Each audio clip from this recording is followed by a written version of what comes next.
Yes, the Love Fest is continuing for the Buccaneers Super Bowl win on the Three Dog Thursday podcast. Great to be back in on the YouTube roundtable, and I've got not one, but two Tampa brothers from another mother that are here with me to talk all about the Buccaneer win over the Chiefs. Super Bowl 55. It's obviously the biggest, most dominant topic that we've had on this podcast and obviously in sports. Really here for the last week to 10 days. Again, if you're only hearing us on Apple Podcasts, Spotify, Google Podcasts, come find the YouTube roundtable and see my guys here. And let me introduce them one at a time. From Knoxville, Tennessee, let's say hello to Vince Ferrara from the Sports Animal, the sports radio station. Vince, a Tampa native, smiling ear to ear if you're only listening to us. Although he's not in Buccaneer colors, he's in purple. Come see him on the YouTube roundtable. Vince Ferrara, Buccaneers Super Bowl champions, brother. Welcome in. I appreciate it. Great to be with you, and appreciate you hopping on our show and our station here in Knoxville to preview some of these terrific Bucs performances in the playoffs, and then yesterday to recap it as well. I'm happy to do that with any of my guys, including with Mark Ennis, who is the host of The Drive on 93.9 ESPN Louisville, another Tampa native and brother from another mother. And again, he is not in the Brady jersey that he's been wearing all through the playoffs. I guess it had to be in the laundry, but you're geeked as well about the Super Bowl 55 win. How are you, Mark Ennis? I'm doing great. It's a lot like when you get your kids sort of their favorite shirt. They want to wear it all the time, and eventually you have to sort of pry it off of them. That's pretty much what I did with the Brady jersey. I finally showered, finally took it off. I'm ready to go forward. But man, I couldn't have foreseen. It's the one outcome I just could not have foreseen. Not that they would have won, but the way that game went. I didn't see it coming. All right, but you do have Super Bowl 55 paraphernalia courtesy of Mom, right? You have something. Show this to the audience. Hold it. There it is. He's got the Super Bowl. It's even got the seal or what, the official there. It's nice. I was ready, and I wore this thing out on game night, let me tell you. That is tremendous. Okay, again, we've been talking about this before you guys have come on. Let's look at what we saw on Sunday night. Again, guys, I was down there at field level. What a privilege to be down there at field level and watch Tom Brady and the Buccaneers doing things like what we're watching right now as he's firing to Antonio Brown. If you're not seeing us on the YouTube roundtable, again, this was wild, surreal, all of those things. Vince, you first. You were watching in Knoxville, grew up a long-suffering Buccaneers fan, and they got another championship on Sunday night. What are your thoughts? Well, more so than the score when the Bucs had the lead, because it still took a while to register. All right, Kansas City is not what they typically are in this game. It took a while for that to really register for me, probably into the third quarter. And when Tampa Bay came out just as strong to start the second half as they were in the first half, that was an indication.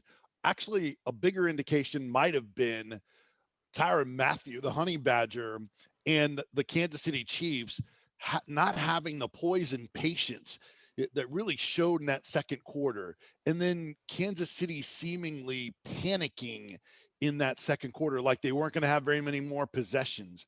That was some of the early indicators, but it really took me to the third quarter to where I was like, okay, we got to flush what our preconceived notions were prior to this game starting. This is the real deal. The line of scrimmage, the Brady factor, the incredible defense playing at its peak during the season in that Super Bowl. So it was incredible, but really came down to the line of scrimmage. The very little pressure on Brady has been documented with the numbers. Constant pressure on Mahomes, who wasn't healthy but still running for 475 yards behind the line of scrimmage, something like that. TJ, just incredible. Ridiculous. Yeah, the next gen stats that you're talking about. Mahomes ran over 400 and something yards backwards, sideways. I mean, being chased the entire game. Just incredible to watch that all unfold. Mark Ennis, your thoughts here as I'm going to put it back up on the screen. We're watching more highlights, but give me some thoughts from you here on what we saw out of Brady, the Bucs, and in the defense in particular in this game. Yeah, the point you just made there, Vince, about the second quarter and the poise, like the Chiefs, to me seemed agitated for the almost this entire game. And Matthew, calling for a pass interference on Gronk's second touchdown, there's nobody anywhere near him. It was just sort of this lining up almost a full yard off sides, that turned a field goal into a touchdown. And the Bucs were very even keeled until they took control of the game. And I thought that when they got stopped on 4th and goal and then immediately just forced a punt and went right back down and scored, they're like, okay, we're going to get these points. That's when I felt like they took control of the game right there because they didn't panic. The Chiefs didn't have a gigantic play. I thought it was funny that Nance was trying to almost jinx a 99-yard touchdown, calling that because there's never been one of those in the 99-yard drive in the Super Bowl. And instead, they ended up a terrible punt after another penalty. And the Bucs will right back down there and score. And I thought that the Chiefs, the coaching, they didn't try to even run the ball at all. The Bucs were hyper prepared for the screen game. I mean, how many times did we see Mahomes have to basically just throw a screen at the feet of a running back or a tight end? Like, the Bucs were just prepared for everything. And it was as laser focused kind of execution of a game plan as I've seen in a long time. You hear the voice there of Mark Ennis, again, ESPN's afternoon radio host in Louisville. Vince Ferrara also with me on the Three Dog Thursday podcast and YouTube roundtable from the Sports Animal in Knoxville. These two guys and I connected here, all three of us, as Tampa guys, even though they're displaced and they were going bonkers in front of the TV and the internet and all of that the other night. So that's why it is a love fest. Sorry, folks, the Bucs have won the whole thing. We are, gentlemen, I'm going to put a smile on your face on the YouTube show. We are the epicenter of pro sports in North America with the Lightning Stanley Cup win, the Rays World Series, and now this. And I'm sporting the championship hat on here from Super Bowl. I'm turning sideways from Super Bowl 55 here. And getting ready later today at the time that we're taping prior to Three Dog Thursday to go be down part of the boat parade. So it's a love fest, and rightfully so for the Bucs. All right, next subject here on the round table, that is this, as we're seeing it on the screen, Tom Brady and Bruce Arians embracing after this was over with Sunday night. Again, I had the privilege of being down there at field level watching all of that. What a moment. Arians coming out of retirement, agreeing to coach the Bucs, Brady leaving the Patriots and coming to a new team, and it all comes together in the postseason. Mark, you first. What about? I mean, this is Hollywood stuff, and it really happened. Yeah, the Hollywood stuff is right. There are so many narratives that they're almost saccharine, but they're true. Like they're real. And what I really like, there's confidence. All of these guys have a lot of confidence in themselves, but then together, this was a pretty humble effort. You guys, I'm striking out on my own Brady. I just want to be cared for. And you got stuff like Bruce Arians saying, sometimes I just let Brady coach, and things like that. That the humility to sort of be like, all right, we're all going to do this sort of thing together here. It's very rare in the NFL, but when you get it, this is what you can accomplish. Vince Ferrara, your thoughts. I mean, we lived through, all of us guys, and anybody that's a Buccaneer fan lived through Vinny Testaverde having struggles, and you move forward to Trent Dilfer, and then eventually you got it right with Brad Johnson at the helm, but there's been a lot of quarterback play since then. Chris Sims, Josh Freeman, Mike Glennon, Jameis Winston in interceptions, and now you end up with Tom Brady, and in the first season, you win the whole thing, Vince, as you know. And he picked you. He Yes. picked the Bucs, which even adds to that movie-esque script that they went through. And you mentioned Vincenzo Testaverde. I remember being at old Tampa Bay Mall getting mistaken for Vinny Testaverde. Of course, it wasn't a good thing at the time either, but he's much taller and much richer than I was. But what do you do? Well, he threw a lot more interceptions than you too, though. I remember when I was a very little kid, that Fiesta Bowl where he threw 5 interceptions against Penn State. Mm-hmm. And my dad, I had to have been maybe 7 years old. And I can remember my dad saying, my God, we're going to draft this guy. I will never forget that as long as I live. And the Bucs did, and gave him a bunch of money, and it didn't work out. And had Jameis Winston and all the interceptions. Jameis did some things well, but way too many interceptions. But Vince, not to derail you, now you get Tom Brady. It's almost again 3 days later, you're still trying to say to yourself, this really happened. They just won 4 playoff games in January and February with Brady at the helm. It is incredible, and especially from what you went from. Your starting point of Jameis Winston, with not the exact same roster, but a nice chunk of the same roster. But you fix that position. I think it really highlights how important it is. Oh, by the way, you just happen to get the GOAT to replace Jameis Winston and all those interceptions, but the belief, the ability to draw people to him, making everybody better. And you guys, you had the photo, TJ, which is perfect, of Arians and Brady hugging. I think that was a developmental relationship. Bruce Arians seemingly really wanted to force feed what he did into Tom Brady. Now, I know there was a lack of practice. It was going to take time for Brady and all these new parts. But I think Bruce Arians finally figured out, hey, that's coach Tom Brady in addition to GOAT Tom Brady. And I think that was a big piece of them taking it to the next level. And thank goodness there wasn't any discussion or hangover beyond this to add drama about whether they're coming back or not. Both of them made that clear. I think it's a beautiful thing to not take away from the Bucs, because then that would end up being a lead story and we wouldn't talk about the Bucs as much if that drama would have hung over into the offseason. Good point It from also, Vince it Ferrara. Yeah, go ahead, Mark. also seems like pretty clear now at this point that Brady has the thing that Michael Jordan has, that where people are just terrified of letting him down. You know, like the teammates, like, I don't want to be the one who couldn't win with Brady, basically. And I remember the Last Dance documentary. You know, Steve Kerr talks about when Jordan kicks it out to him, he buries that three to bury Phoenix in that series. He's like, there's no way I was going to miss that three. Like, Michael Jordan passed the ball to me in crunch time. I'm not missing that shot. And I think Brady does that to guys on the team, on offense and defense, both. Well, TJ, real quick, Bruce Arians kind of outlined that. It might have been on Jimmy Kimmel where he was talking about something he tells the wide receivers, and they're like, yeah, okay, coach. And then Tom Brady told them the exact same thing. And like, yes, okay, yes. And they were ready to tuned in and listening.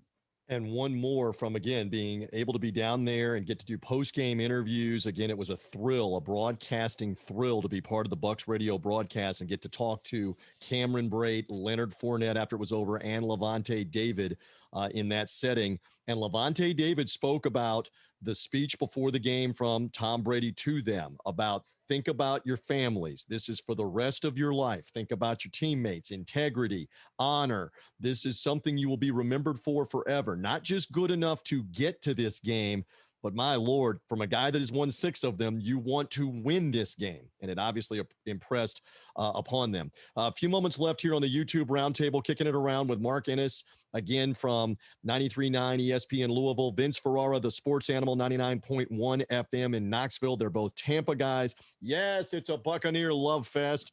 But guess what? The Bucs are the champions. And again, for all the talk about the Kansas City Chiefs, as we said earlier in the podcast, they were stuffed. 9 points, couldn't get it done.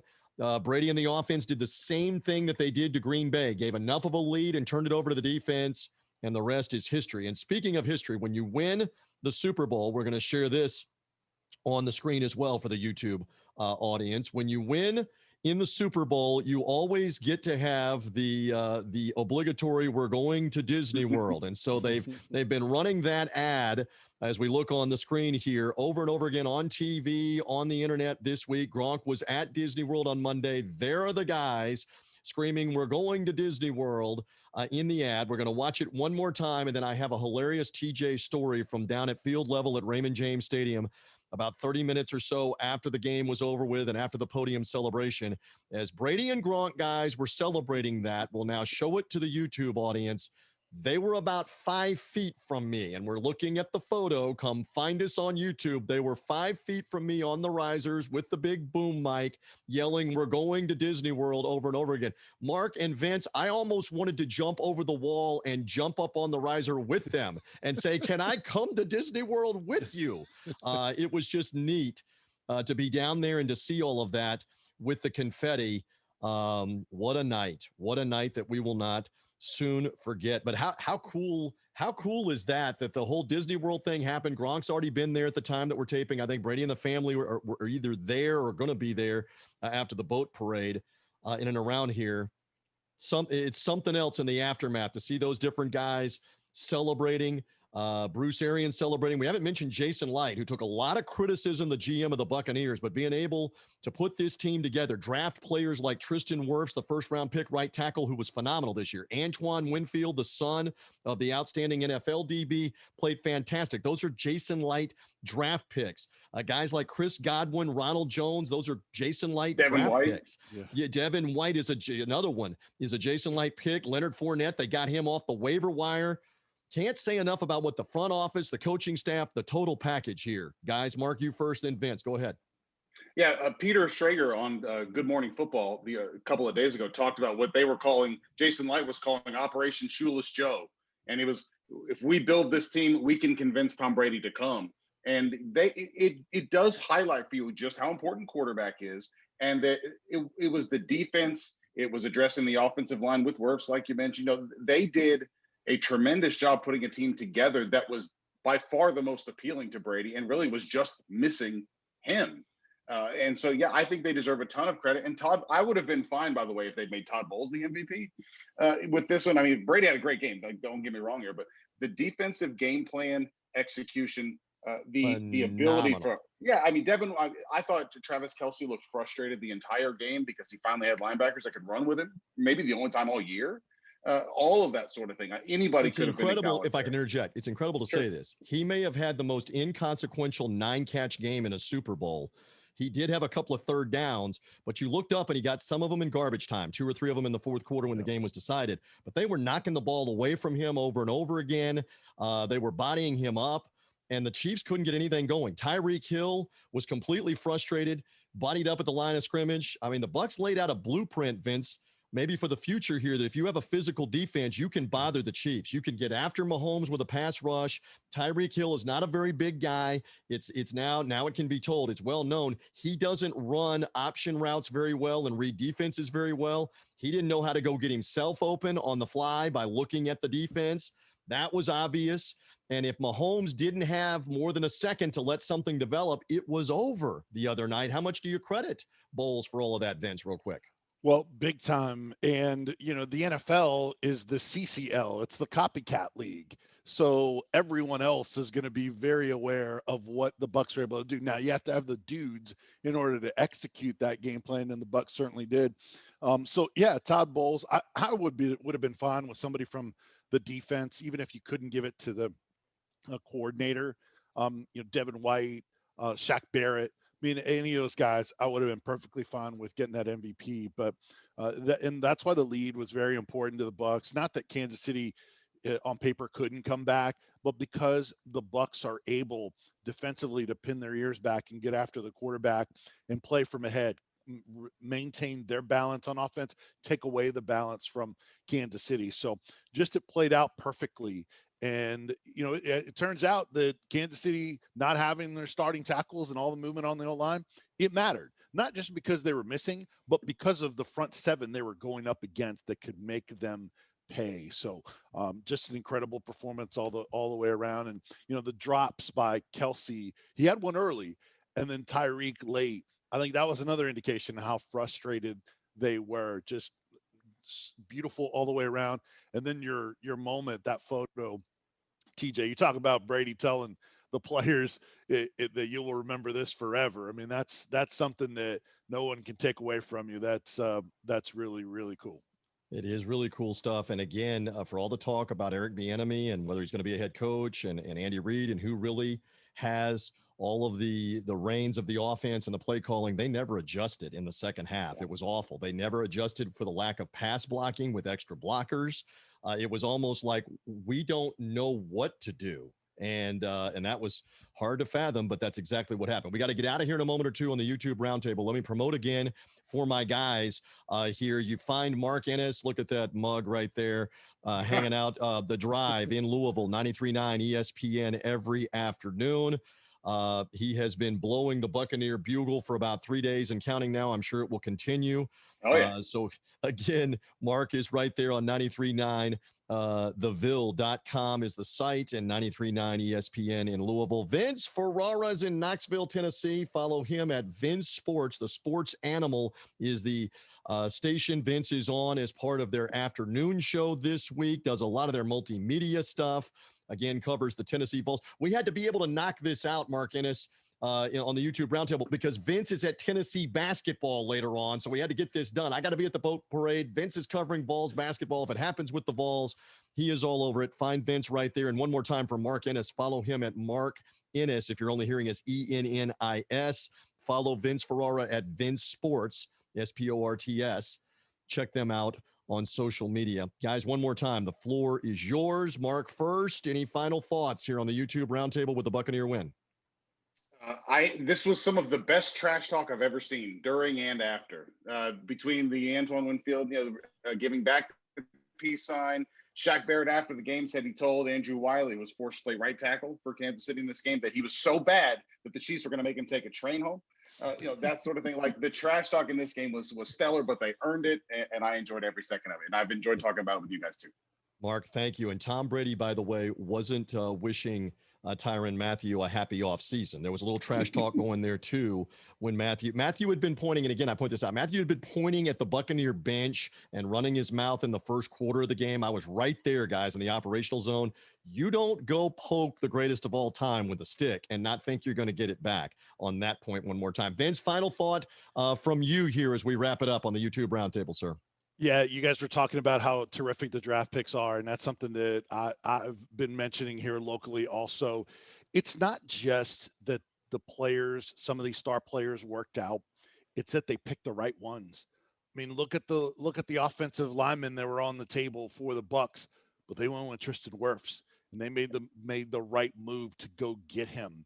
And that's the case with a number of these players. So that is so impressive, and it's the foundation that they have built to be able to sustain moving forward. Brady's going to be there. Okay, they're not going to be able to sign probably everybody that were on those 1-year deals, and then Shaq Barrett, who you would imagine they'd sign to a long-term deal. But the foundation is there to continue this, and just so happy for my hometown, knowing what they have been through the years, and the Bucs have the most wins in a Super Bowl while being undefeated in a Super Bowl, tied with the Baltimore Ravens. They're 2-0. Nobody with that many wins in a Super Bowl is undefeated. So just really happy for everybody. How about that? Yes, because you're pointing out that even though the 49ers, the Steelers, the Patriots have won them, they also have lost one. So your point is, if you're undefeated, the Bucs have 2, the Ravens have 2, and have never lost one. Great point on that. Love me some Vince Ferrara. Love Mark Ennis. Thank you, boys, for hanging out on the YouTube roundtable. Congrats to the Bucs, the Super Bowl champs. Boys, thank you. I appreciate it. Guys.